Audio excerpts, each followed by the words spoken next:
আমার ছেলে ছোট থেকে একটু বেশি অনুভূতিশীল। শহরে মানে কলকাতায় সে কলেজে পড়তে গিয়েছিল, সেখানে সে স্বদেশীদের সাথে জড়িয়ে পড়ে, ফলে তাকে নিয়ে আমরা এখানে চলে আসি। আমার ছেলের খুব পড়াশোনার আগ্রহ, এর মধ্যে বেশ কিছু সংস্কৃত ভাষায়, ইংরেজি ভাষায় অনেক অনেক পুরনো বই ছিল।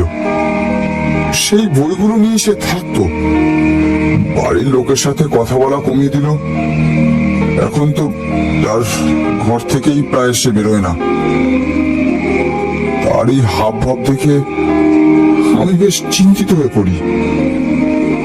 ওকে বিয়ে দেওয়ার জন্য আগে থেকেই মেয়ে দেখা শুরু করেছিলাম, বিয়ে প্রায় স্থির হয়ে গিয়েছিল একটা, কিন্তু কিন্তু এই সময় এইসব শুরু হলো জানো।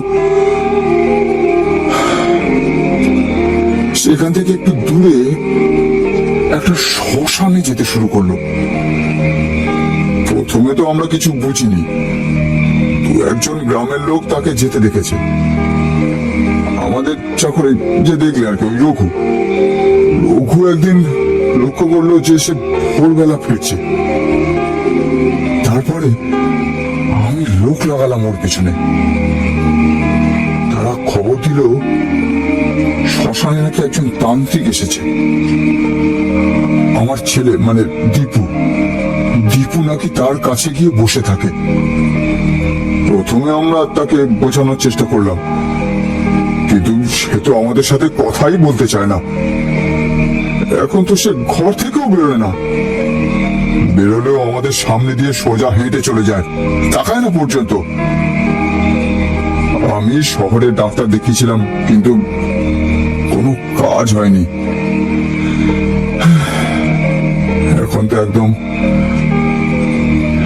আমাদের হাতের বাইরে চলে গেছে। কি করবো জানি না।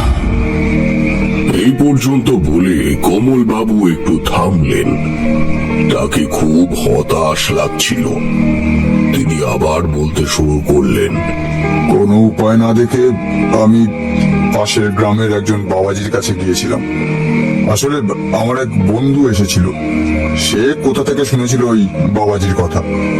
তিনি নাকি ভূত প্রেত, মারণ উচাটন এসব থেকে মানুষকে ছাড়িয়ে আনতে পারেন। সেই জন্যই ওই গ্রামে গিয়েছিলাম। তবে যদিও ওনার সঙ্গে দেখা হয়নি, তার পরের কথা তো তুমি সবই জানো। কি যে করবো বাবা জানি না।